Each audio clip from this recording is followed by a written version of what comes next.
नमस्कार दोस्तों, भारत की सेना का ऑपरेशन सिंदूर किस तरीके से पाकिस्तान के आतंकियों के अड्डों को ध्वस्त करते हुए पूरी तरीके से 100 से ज्यादा आतंकियों को पूरी तरीके से निस्ते नाबूद कर दिया, उनके अड्डों को ध्वस्त कर दिया है। जिसके बाद पाकिस्तान इतना बौखला गया है कि पाकिस्तान ने किस तरीके से हमारे पुंछ में किस तरीके से निर्दोष नागरिकों पर हमला किया और उसके बाद उसने इतनी जरूरत हो गई उसकी कि उसने भारत के 15 शहरों को निशाना बनाने की कोशिश की थी और उसको भारत की जो सेना है, भारत की जो एयरफोर्स है, S-400 है, जिस तरीके से जिस एयर डिफेंस सिस्टम है, उसने पूरी तरीके से पाकिस्तान के इन इरादों को ध्वस्त कर दिया, नाकाम कर दिया, उसको पूरी तरीके से हवा में ध्वस्त कर दिया है। और उन शहरों के नाम हम आपको सबसे पहले बताएंगे किस तरीके से उन्होंने 15 शहरों को निशाना बनाया है। हमारे साथ अजय पत्रकार यहां पर पहुंचे हुए हैं, वो इन 15 शहरों के नाम बारे में बताएंगे, किन किन शहरों पर पाकिस्तान कल रात हमला करने की कोशिश में था और उसको मुंह तोड़ जवाब दिया।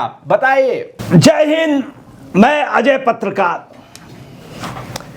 7-8 मई को रात को पाकिस्तान ने उत्तरी और पश्चिमी भारत में स्थित कई सैन्य ठिकानों में, जिसमें प्रमुख रूप से अमृतसर था, टारगेट बनाया था अमृतसर, मगर भारत ने नाकाम कर दिया। सारी मिसाइलें वहीं गिरा दी। नाम बताओ। और आपको बता, अवंतीपुरा जैसा बहुत ही सेंसिटिव एरिया, वहां पर श्रीनगर पे, जम्मू में, पठानकोट में, कपूरथला में, जालंधर में, लुधियाना में, आदमपुर में, भटिंडा में, चंडीगढ़ जैसा प्रमुख शहर पूरा निशाना बनाया था। नाल में, फलौदी में, उत्तरलाई में और भुज में ड्रोन और मिसाइलों से हमला करने का प्रयास किया। इन हमलों को वायुसेना ने नाकाम कर दिया। इतनी मिसाइलें एक साथ चालू किया और भारत ने क्या किया, सभी डिस्ट्रॉय कर दी। कोई भी हमला नहीं आ पाया। अमृतसर के लिए, मंदिर के लिए इन्होंने किया था। कल और गोल्डन टेम्पल तक को निशाना पाकिस्तान की आर्मी बनाने जा रही थी। ये सूत्रों के हवाले से खबर आई है कि पाकिस्तान किस तरीके से सिखों के पवित्र स्थान को भी निशाना बना रहा है, किस तरीके से उसके नापाक इरादे, जिस तरीके से भारत की सेना ने उनके आतंकी अड्डों को ध्वस्त किया, उसके बाद इतना बौखला गया कि उसकी हिम्मत इतनी हुई कि वो सिखों के पवित्र स्थल को निशाना बना रहा था। तो आपको हम आगे बताते हैं किस तरीके से भारत की सरकार ने कल कार्रवाई की और उसके जवाब में भारत ने किस तरीके से पाकिस्तान पर सुबह सुबह किस तरीके से पाकिस्तान का जो एयर डिफेंस सिस्टम था उसको ड्रोन के हवाई हमले में लाहौर में घुसकर उसके एयर डिफेंस सिस्टम को तबाह कर दिया है। और दूसरी बात हमारे अजय पत्रकार बताएंगे और क्या क्या घटनाक्रम। देखिए, आपको बता रहे 15 शहरों पे हमला किया था पाकिस्तान ने। एक भी मिसाइल आपको बता रहे सक्रिय नहीं हो पाई, सभी मिसाइलें गिरा दी और तोड़ दी। भारतीय रक्षा प्रणाली ने मिसाइलों को मार गिराया। पाक डिफेंस सिस्टम भारत को ने किया तबाह, पूरा डिफेंस सिस्टम, पूरा एयर सिस्टम। और इसमें एक बड़ी खबर देखिए आप अजय पत्रकार दी, भारत ने किस तरीके से रावलपिंडी में पाकिस्तान के क्रिकेट स्टेडियम को भी ध्वस्त कर दिया। मैं आपको बता दूं, ये स्टेडियम में वहीं से 9 किलोमीटर दूर पे हेडक्वार्टर है। स्टेडियम में सिर्फ इसलिए चूंकि स्टेडियम खाली था, कोई था नहीं। ये भारत ने मैसेज दिया कि हम वहां की आवाम को कोई नुकसान नहीं होने देंगे। पानी भी दिया और वहां पे हेडक्वार्टर में मीटिंग चल रही थी, सिर्फ इसलिए कि इंसानों को नहीं मारना था। और दूसरी खबर आप देखिए, ड्रोन अटैक के बाद पाकिस्तान दहला और PSL जो पाकिस्तान में लीग चल रही है, पाकिस्तान की जो IPL के तर्ज पे बनाया हुआ क्रिकेट है वो भी रद्द हो गया है। तो पाकिस्तान को पूरी तरीके से बर्बादी के तबाह होने के कगार पर है अब पाकिस्तान। मैं आपको ये भी बता दूं, पाकिस्तान में तबाही मचाने वाले ड्रोन को इजराइल की टेक्नोलॉजी और अडानी से कनेक्शन है। और जो अडानी पर सवाल उठाते थे, जो अडानी को कह रहे थे कि अडानी देश को लूट रहा है, और उसी अडानी के जो ग्रुप ने किस तरीके से आज पाकिस्तान को दिखा दिया है कि भारत की रक्षा के लिए उसके ड्रोन जो निर्माण किए जा रहे हैं अडानी ग्रुप की तरफ से और इजराइल की तरफ से, उसने पाकिस्तान में तबाही मचा दी है। देखिए कि मोदी जी ने अडानी, चूंकि सक्षम थे, अडानी के जरिए भारत से लेके अरब तक का रास्ता बन रहा है। कई कंट्रियां उस गलियारे के लिए, सभी कंट्रियों को पूरा दुनिया उसको देख रहा है और चाइना उसी दिन कंट्रोल हो जाए। इन्हीं अडानी का एक काम आया। वहीं भारत के कुछ में क्या हुआ सुन लीजिए। यही राहुल गांधी जो अडानी अडानी चिल्लाते थे, बोफोर्स में कमीशन खाया गया और सोनिया गांधी का भाई क्वात्रोची और जो लोग सवाल उठा रहे थे अडानी पर, आज उनको जवाब मिल गया है कि किस तरीके से भारत की रक्षा के लिए, किस तरीके से पाकिस्तान के आतंकियों को घर में घुसकर भारत के जो ड्रोन हैं वो मिलकर तबाह कर रहे हैं। तो आज ऑपरेशन सिंदूर पार्ट 2 में किस तरीके से पाकिस्तान में तबाही मची है, और दूसरी तरफ हम आपको बता दें भारत की जो S-400 एयर डिफेंस सिस्टम है, उसने पाकिस्तान के जो मिसाइलें आ रही थी, पाकिस्तान के जो फाइटर जेट आ रहे थे, उसको हवा में ध्वस्त कर दिया है। आप देख सकते हैं किस तरीके से पूरी तरीके से उसके हवाई हमलों को नाकाम कर दिया है।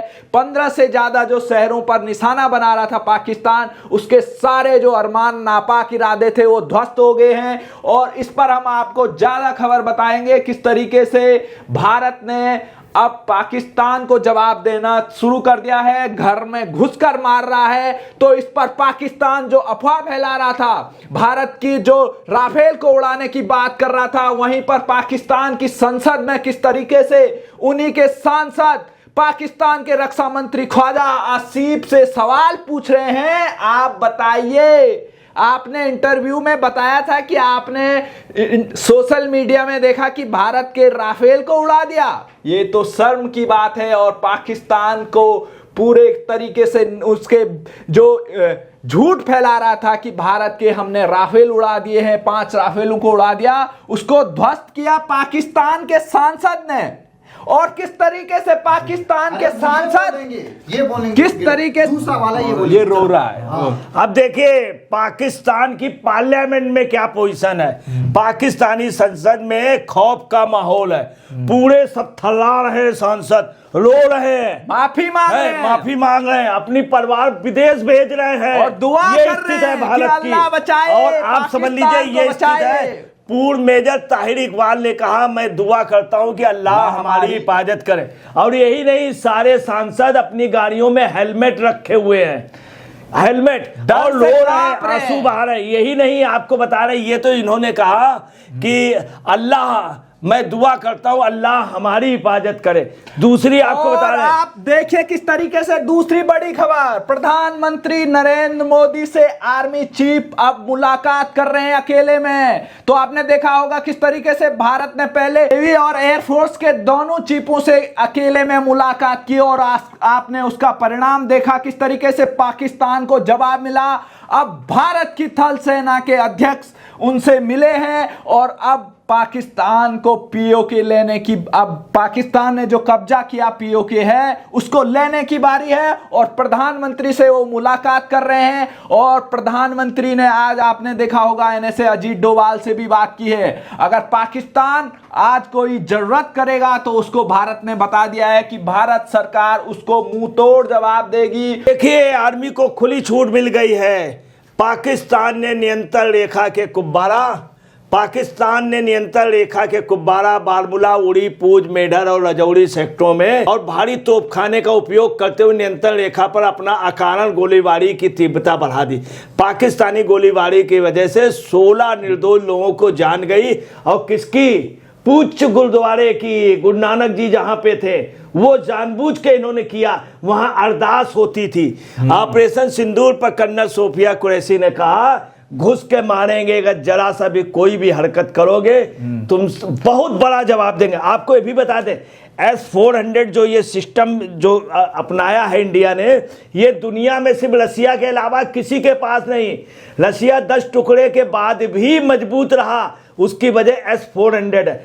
ऑपरेशन सिंदूर 2.0 में किस तरीके से भारत ने आज पाकिस्तान को जवाब दिया, इस पर आगे जो भी अपडेट होगी हम आपको बताएंगे। इस पर देखिए, आपको विदेश सचिव ने एक बात बताई है, विक्रम मिस्री ने, कि वैश्विक आतंकवाद का केंद्र के रूप में पाकिस्तान के प्रतिष्ठा के कई उदाहरण हैं और इसमें भारत ने दुनिया भर की सरकारों को, एजेंसियों को, हमारे पास हमारी जो एजेंसियां हैं, हमने हमारे पास जो ठोस सबूत हैं हमने दुनिया को दिए हैं। और जो आतंकवादी हमले पाकिस्तान कर रहा है और उसमें बताया है कि ओसामा बिन लादेन कहां पाया गया था, किसने उसको शहीद कहा था और पाकिस्तान के आतंकियों के जनाजे में किस तरीके से पाकिस्तान की सेना वहां पर शामिल हो रही थी। तो पूरी दुनिया के सामने पाकिस्तान का आतंकी चेहरा सामने आ गया है। तो आप इस सभी खबरों पर कैसी आपकी राय है, क्या आप कहना चाहते हैं, हमारे कमेंट बॉक्स में अपनी राय रखिए और आगे जो भी घटनाक्रम होगी हम आपके सामने सारी खबरें पहुंचाते रहेंगे। जुड़े रहिए हमारे साथ। धन्यवाद। जय हिंद। जय हिंद, जय भारत।